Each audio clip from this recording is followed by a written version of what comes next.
Welcome to the Hourly Podcast. In today's episode, we interview Jamie Starner, a hospitality industry veteran and president of the Restaurant Recruitment Roundtable, a community of industry professionals who share innovative ideas and best practices. Jamie discusses the future of hiring in the restaurant industry and shares tips for building a great team and culture. She also emphasizes the importance of leveraging technology, thinking like a candidate, and taking the burden off operators. The conversation concludes with a discussion on the speed of hiring and the potential for no interview hiring in the future. Enjoy. This episode is brought to you by JoJo, an AI virtual recruiter powered by Sprockets. Designed for the hourly workforce, JoJo works 24/7 to source, screen, and schedule interviews with the best applicants for your business. JoJo helps reduce employee turnover and time spent hiring so you and your team can focus on other important tasks. To learn more, head to sprockets.ai/JoJo. Well, Jamie, thanks so much for being on the podcast. I've been following along with your journey on LinkedIn for a few years now and really excited to dig in here today. How are you? I'm great. Thanks so much for having me. Yeah. So for someone who doesn't know you, isn't as big of a fan as I am, tell us a little bit about you and what kind of work you love doing. Yeah, absolutely. Well, shout out to your team because you guys have been amazing to work with and certainly bring the party, which is needed in the hospitality industry. But Love it. I've been in the hospitality industry for over 20 years. Started off in high school working at Pizza Hut and worked at various companies throughout college. Sullivan's Steakhouse and Applebee's, just to name a few. I've led corporate recruiting as well as the operations strategy for brands such as Kona Grill, Benihana, Raw Sushi, most recently at Bar Taco. So it's kind of in my blood at this point. Yeah. And what keeps bringing you back to the restaurant industry? I think one of the common threads amongst people that we're speaking to is it's not easy work. It's not always the most forgiving work, but there's something addictive about it. What is that for you? Yeah, I think it's bar none, it's the people. It's authenticity, humbleness, hard work. I always like to say it may not be a forever home for everyone, but you can make such an impact on somebody with the experience they have and the transferable skills. So it's definitely the people. Yeah, I love that. And is that something that you knew early on in your career that this is what you wanted to do, or did you learn to love it over a period of time? No, I definitely learned to love it and it deepened over time. So when I started my first job at Pizza Hut, I never thought that I would be 20 years down the road, leading recruitment initiatives for big brands. I think just being able to work shoulder to shoulder, getting into the restaurants, it could be the first time someone's been hired, their first job, or assisting people maybe where Spanish is their first language and helping them through the process and navigate that. Or maybe a brand new leader who you've internally promoted. So it's been great to kind of learn from them and also be an influence and mentor. Yeah, that's incredible. And one thing that's been really interesting to learn about is the change in hiring and the change in culture over that 20-year period of time that you've been in the industry. How, as you think about like the future of hiring in the space, what are some tips and tricks that people can have to build a great team and build a great culture? I think it starts off with leveraging technology, utilizing platforms such as Sprockets and other AI platforms that can really streamline the process, take the burden off the operators. I think thinking like a candidate or an applicant, not like someone making decisions from the white ivory tower, I always like to say. You need to get into the field. You need to understand, what are the barriers that the operators are experiencing? How much time does an applicant have? I was once quoted by Snag a Job several years ago that every time somebody applies for a job, they every time they log in, they apply for 7 jobs at one time. So you need to make sure that you have your, your EVP and your benefits posted and great job descriptions and move quickly. Mm. I think that's one of the biggest things. Sorry, I've been sick, but moving quickly with your candidates is going to be really part of that. I think operators aren't typically there to sell why they should work for that company or that restaurant, but encouraging operators to share why that place is special, talk about their journey, talk about the company, and maybe what benefits that they could take part in. Yeah, no, I love that. And a lot of things that you just talked about that I'd love to uncover, like leveraging technology, taking the burden off the operators, thinking like a candidate, right? Because I think a lot of times, like to your point, is you have new people who are in the industry. And I just think about the trends, at least in quick service restaurant, of a lot of groups being bought out by private equity groups and white collar money coming into restaurants and roll ups and on paper. So that makes a lot of sense, right? The unit economics scale very nicely with the volume. But people practices, it's hard. And when you have people that haven't been in the restaurant industry and understand the nuances of the applicant experience, you run a dangerous game of potentially not thinking like an hourly worker and adopting white collar best practice in hiring, but not kind of the ground level, right? Any thoughts on that? I mean, I couldn't have said it better myself. Absolutely. I think, I work with a lot of my peers. I own and I founded the Restaurant Recruitment Roundtable, and there's about 100 of us from 70 different brands and companies. So we're always talking about best practices and best strategies, and it's, we're uncovering things. So like, why are you asking for a resume when they're applying for an hourly role?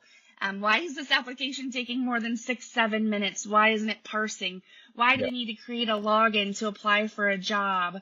Why are some of the companies asking essay questions on their application? It's just crazy for the industry. So I absolutely think that you need to think like the applicant, and the restaurant space and even retail are very special. It's very it's very high volume. And so again, just partnering and being in the ground and connecting and working with those people. Yeah. And, it's interesting, as you say that, talking about your peers, Restaurant Recruitment Roundtable. I know it's something that you're really proud of, and you should be. It's incredible. I've done a little reading, and we've talked a little bit about it before. For somebody who's never heard of it, tell us about what that is, why it started, and kind of practically what you guys learned from each other. Yeah, absolutely. So it started over 8 years ago. Yeah, no worries.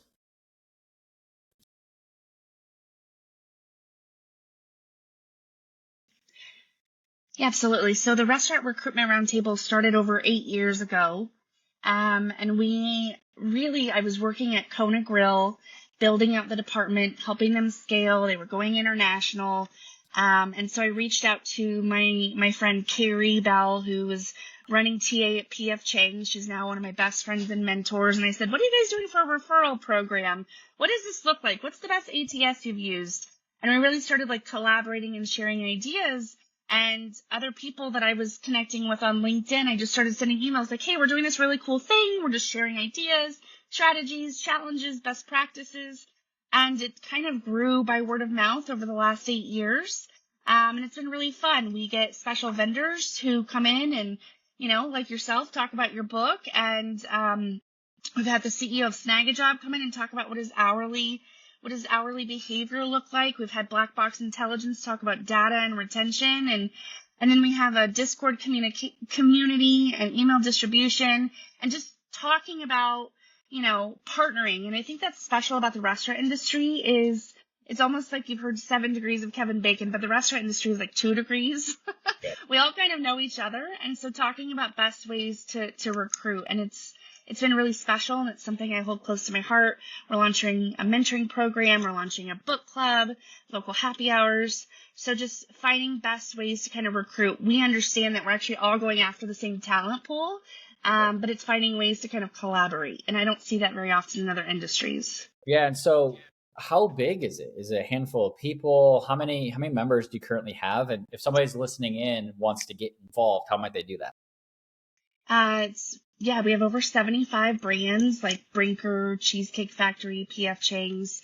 and they would just go to restaurantrecruitmentroundtable.com or find me on LinkedIn and they can sign up. It's a nominal fee, and we can get started with our networking and learning. That's awesome. That's awesome. Yeah, I also wanted to circle back because you said thinking like a candidate, really important. The burden off the operators, right? Another big piece, right? So, this is, I touch on this a lot in the book, is GMs are very busy, right? They're responsible for so much within the restaurant, everything from making sure everyone's trained up, making sure customers are happy, make sure the drive-through window is not long, and just about everything in between. And in an industry where there's 150% turnover and 50, let's just say 50 employees, that's like almost 75 hires they have to make every single year. So that's what, like 6 or 7 hires every single month. You have to have probably 40, really strong applicants that come in for interviews to staff that. And that's a full-time job, right? And, talk to me a little bit about things that you've seen operators do to cut those cycles. And you don't have to give exact technology platforms, but maybe more like automated resume screen or in-person or walk-up interviews, anything that helps with that, taking the burden off of the operators. Yeah, I think it's, first of all, when you're running a department, for a restaurant company at the support center, we have to remember our job is literally to support the operators. So coming up with resources, streamlining processes for them to make their job easier. So some of the things I've done is building out interview guides, and it's actually a packet where they can use one piece of paper per interview and then throw it away afterwards. Talking to the GMs about, hey, let your hosts know when you're hosting interviews so the host can be ready to greet them, grab them water, maybe grab them an appetizer or something while they're waiting if they're busy.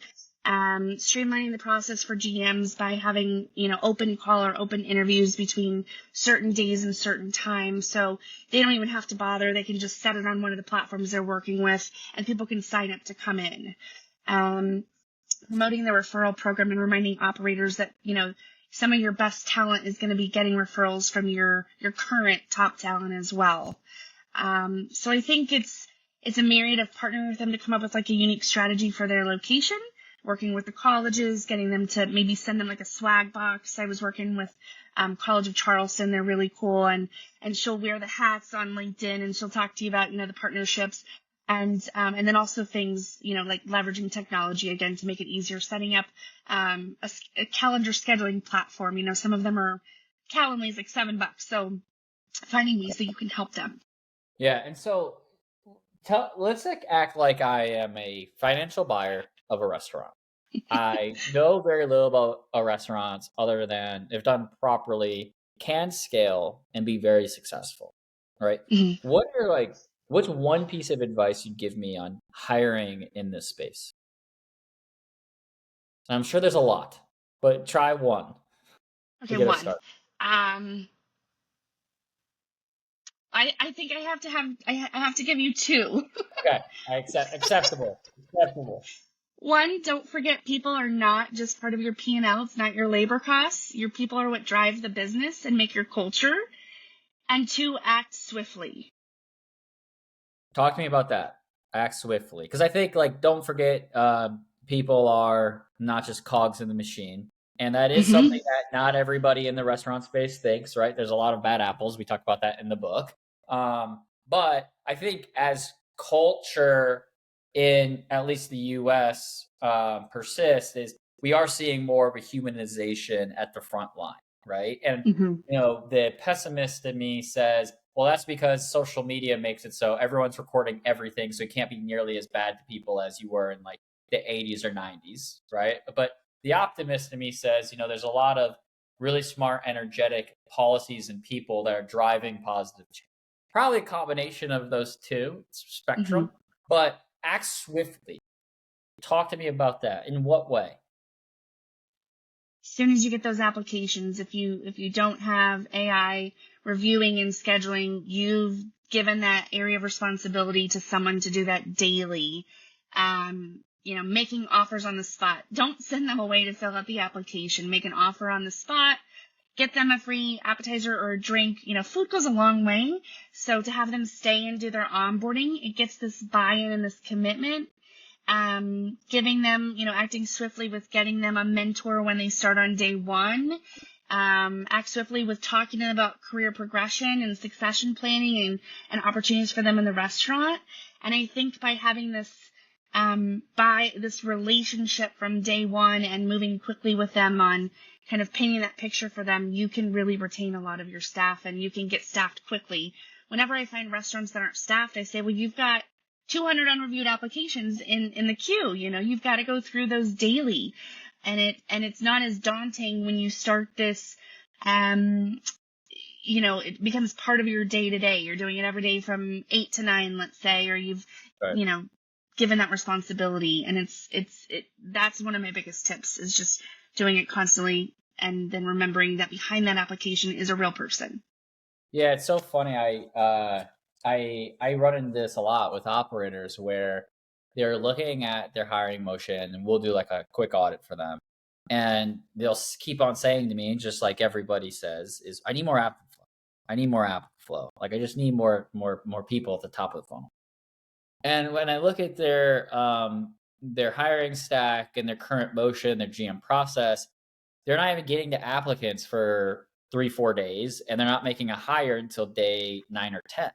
And I have to have the hard conversation with them of, hey, in today's competitive labor market, people do have options, right? And it's not, it's not the 80s or 90s where I think employers had more power over the applicants. And now an applicant can walk across the street and work at the Chili's next door, or the Applebee's next door, or the Benihana next door, like to use your brand as the example. And it's so funny to me that it's almost like an aha moment for a lot of these operators, yet they're in the business of speed, right? Like there's a drive-through window, right? There is like speed to order is one of the most important, as you know, and waiting times, most important critical success factors for a restaurant. And so in the high pace environment that is quick service, fast casual restaurants, there's a delay in the most important part, in my opinion, which is the hiring motion. So how fast can we get it? I mean, like, that's the question here. And, Jamie, based on your experience, like, what is best in class in terms of somebody applies, and how fast can a hire really happen in this day? Yeah, it was interesting because you do drive through and you see the little timer ticking, right? And it's like speed to average ticket time and turntable time and whatnot. But I think I should add my caveat to speed and acting swiftly is also giving a quality experience.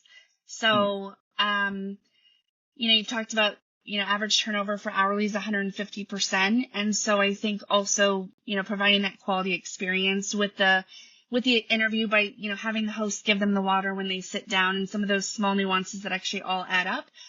I would say best in class is 2-3 days, have to apply, let's say they've applied Sunday, you reach out, set up the interview Monday to come in Monday or Tuesday, you interview, you make an offer, you hire on the spot, you launch onboarding, and they already have their start date before they've left. So giving them those tools and all that information before they've left the door. Let me ask you a question.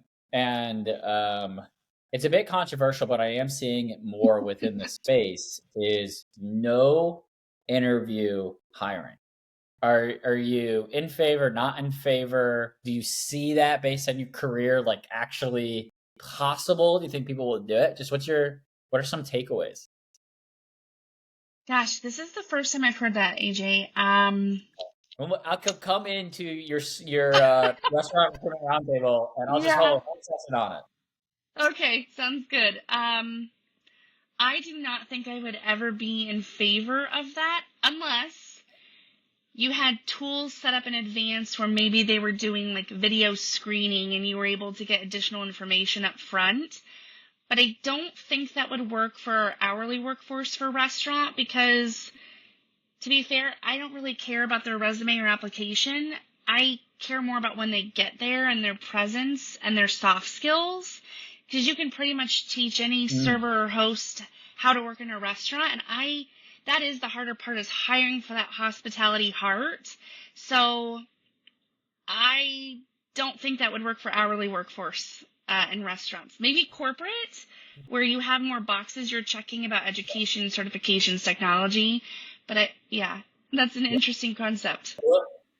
Let's revisit it in a few years, because I think, just from my vantage point, the rise of AI and emerging things that you're able to learn about people in the hiring motion, that they can in fact do those soft skill measurements. And oftentimes there's going to be an interesting point. I don't know how it's going to turn out. I have my theories, but to be fair to the argument, to be fair to the argument, there's going to be an intersection of how much pain a operator is in to staff, and an accessibility to really strong screening hiring tech. And when that does come, because I think restaurants are going to get in more pain for hiring, I think AI is going to get better. There's going to be an intersection where I think, at the very minimum, you're going to have a lot of operators playing around with early iterations of this concept. That someone can go from QR code to walking up and getting a t-shirt to start your job in minutes. And I am excited by it. I think it will create new complications, just like anything. But I also, the optimist and the technologist in me, thinks that it could solve a lot of challenges as well, just as it will create new conversations. So, any other thoughts? We'll have to revisit. We'll have to do this in like 2 years and look back and be like, we were both so wrong, maybe. But who knows? Well, I think the great thing about restaurants and recruiting is that we have to be open-minded, and both continue to evolve. So I'll be curious to see that intersection of how that evolves, because I do think, something has to change. We can't keep doing things the same way we've always done to be successful. So I'll be curious to revisit it in 2 years and see how we can make those changes now. Yeah, and the funny thing is, like, a lot of times when I'm talking with corporates and larger operator groups, they'll talk to me about the importance of in-person interviews, and I'll have a line of questioning afterwards. And when it's on an open forum, I say things like, "Well, why do you need to see somebody?" Right? And be like, "Oh, we have a policy. We don't hire people who have face tattoos or hand tattoos, right? And then we don't do this, we don't do that." And, it just always leads to just such interesting conversations, because I'm the type of person too where I'll press. I'll be like, why? Like, is somebody with a tattoo less likely to be successful? And it's always like a really interesting conversation. I have tattoos everywhere. So, like, I have hand tattoos, I have all of this. So I say, so you wouldn't hire me in an hourly position? And I just love those moments where the industry can get challenged. And when you have technology, or when technology is coming that can really take a positive change, I've been really feeling very optimistic that when people are challenged, they go, oh, maybe that is like really not that important. Or, oh, maybe maybe so many people are going to do it, I have to do it in order to even compete anymore. So, no, I agree. It will be a very, very exciting 4 years. That's for sure. 4 or 5 years, but we will see. But okay, so we have don't forget that people are not just cogs, they're people. Act swiftly, think like a candidate, take the burden off the operators, leverage technology, but to what degree? I think we're still having that conversation, right? That's all really, really insightful things. So we typically end this at the 25-minute mark. This is where our viewers enjoy, listening as they're on their morning run or walk. So I end, and you probably know this from watching a lot of the episodes, I end every episode with the same question. What was your first hourly job, and were you fired or did you stay? Or were you fired or did you leave said job? My first hourly job was Pizza Hut. And this is like 20 years ago, where we still had the red cups and the buffet. Yep. And I quit to go work for Canyon Ranch. It was, we got to use the pools for free, and it was like the best job you could ever have in high school. That's awesome. Yeah, you can still feel what that cup feels like at Pizza Hut. And like I don't know what it was about that cup, but the carbonation on those drinks was just insane. Like my mouth just watered when you were saying it. Yep. But no, amazing. And if somebody wants to get in touch with you, what's a good way to do that? And what do you love connecting with people about? I love connecting with people about anything. Leadership, HR, restaurant, recruiting. Let's talk. Let's connect. Let's explore. They can find me at jamie@restaurantrecruitmentassociation.com or my LinkedIn. And this has absolutely been fabulous, and I'm grateful to be able to be on the podcast with you. Great. Thanks so much. Have a great day. See you, Jamie.